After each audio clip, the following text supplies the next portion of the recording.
जो पूर्व की सरकार थी वो और उस समय के बैठे हुए अधिकारी, ये सारे लोगों की संलिप्तता है। ये गंभीर विषय है और इस गंभीर विषय की गंभीरता को समझते हुए हमने पुलिस अधीक्षक महोदय को भी पत्र दिया है और उस पुलिस अधीक्षक महोदय से हमने निवेदन किया है। नगर पालिक निगम भिलाई के दिसंबर माह 2021 को चुनाव हुआ। सभी विभागों, सभी वार्डों का 70 वार्डों में आरक्षण की प्रक्रिया की गई और आरक्षण के दस्तावेज के साथ में सभी पार्षदों ने दस्तावेज सत्यापित करके शपथ पत्र के साथ में दस्तावेज संपन्न किए। जब हमें जानकारी मिली कि वार्ड क्रमांक 35 के पार्षद और नगर निगम के उपसभापति इंजीनियर सलमान खान की जो जाति है वो जाति डुप्लीकेट है, वो जाति किसी और के नाम पे दर्ज है, जिसके संबंधित हमने दस्तावेज सूचना के अधिकार अनुविभागीय दंडाधिकारी ध्रुव को लगाया, जिसमें वहाँ से जो जानकारी मिली है, जानकारी में जो डिस्पैच क्रमांक इनका जो शो हो रहा था, उस डिस्पैच में अनुविभागीय दंडाधिकारी में 363/121/2015-16 में वहाँ पे कोई नोमिता देशमुख जी का नाम दर्ज हो रहा है। और नोमिता देशमुख जी के दर्ज होने के बाद जब हमने अनुविभागीय दंडाधिकारी से कहा तो हमने बोले सर ये जाति का, बोले ये जाति हमारे यहाँ की बनाई हुई नहीं है, इस जो जाति बनी हुई है जिसका डिस्पैच है वो नोमिता जी के नाम पे जाति फर्जी है, जिसकी जाँच कर कलेक्टर से संबंधित दस्तावेज निकलवा करके आज नगर निगम के कमिश्नर महोदय से,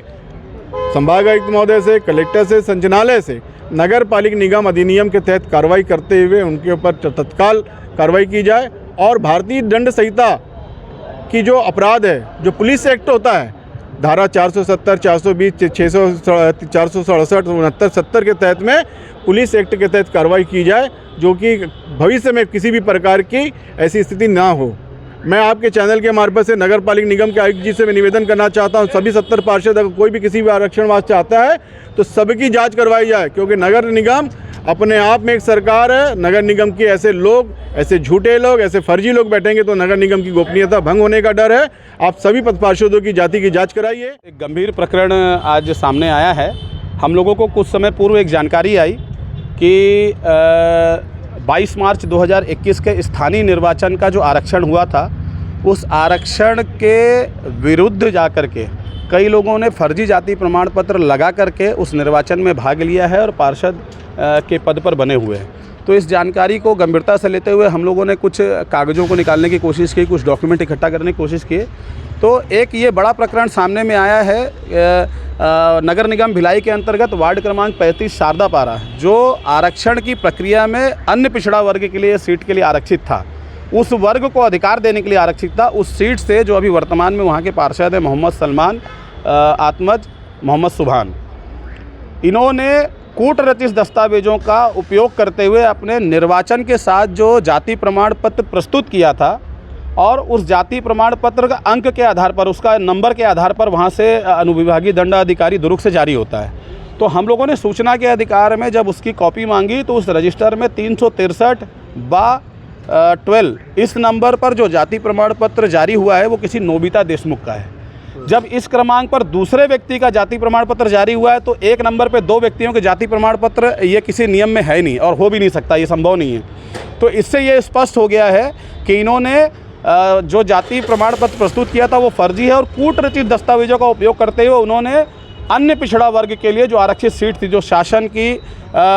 जो सोच है कि पिछड़ा वर्ग को फ्रंट लाइन में ला करके समानता का अधिकार देना या अनुसूचित जातियों को समानता का अधिकार देना, उन्हें भी बाकी वर्गों की तरह आगे लाने का जो सोच है,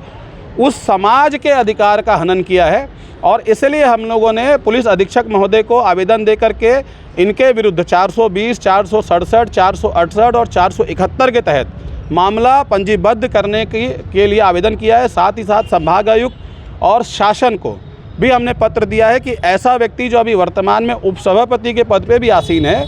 और जिसने पार्षद पद के निर्वाचन के लिए ऐसे कूट रचित दस्तावेजों का उपयोग करके पहले ही शासन को, प्रशासन को, स्थानीय निर्वाचन को धोखे में रख करके ऐसी प्रक्रिया का उपयोग करते हुए पार्षद पद पे आसीन हुआ है, ऐसे व्यक्ति को, क्योंकि हम लोगों को पार्षद के निर्वाचन के बाद ये शपथ दिलाई जाती है कि हम लोग पद और गोपनीयता की शपथ लेकर के उन सारी चीज़ों का पालन करेंगे जो हमें अपने पद के अनुकूल करना चाहिए। तो ऐसा व्यक्ति किसी भी दृष्टि पे ऐसे पद पे बने रहने के लायक नहीं, इसलिए तत्काल उसकी बर्खास्तगी और उसके खिलाफ इस कूट रचित दस्तावेजों का जो उसने उपयोग करते हुए इस निर्वाचन की प्रक्रिया में जो उन्होंने भाग लिया है, उसके खिलाफ उनके खिलाफ आपराधिक पंजीबद्ध किया जाए आपराधिक मामले। जो मेरे आदरणीय भोजबिया द्वारा मेरे पे आरोप लगाए हैं कि मेरे द्वारा जो सर्टिफिकेट है वो फर्जी है करके, ऐसा उन्होंने आरोप लगाया। मुझे पत्रकार बंधुओं के द्वारा पता चला, लेकिन मैं आपको एक बात बताना, जो भी उन्होंने बोला सब का सब निराधार है, ऐसा कुछ नहीं है, कोई फर्जी वर्जी कुछ नहीं है। और देखिए, सत्ता चेंज होती तो ना हमेशा सत्ता पक्ष चाहता है कि हम विपक्ष को दबाएं, और जो हो नहीं सकता, बिल्कुल भी होगा नहीं, हम लोग कहीं झुकेंगे नहीं। आपको मैं एक बात बता देता हूँ कि सत्य सिर्फ परेशान हो सकता है, पराजित नहीं हो सकता। देखिए, मैं आपको एक बात बताना चाहता हूँ, जो भी विभागीय जांच होगी है ना, और जहाँ जहाँ मुझे विभागीय जांच में डॉक्यूमेंट प्रूफ करने बोलेंगे, मैं पूरे के पूरे डॉक्यूमेंट प्रूफ कर दूँगा, ऐसा कुछ नहीं है।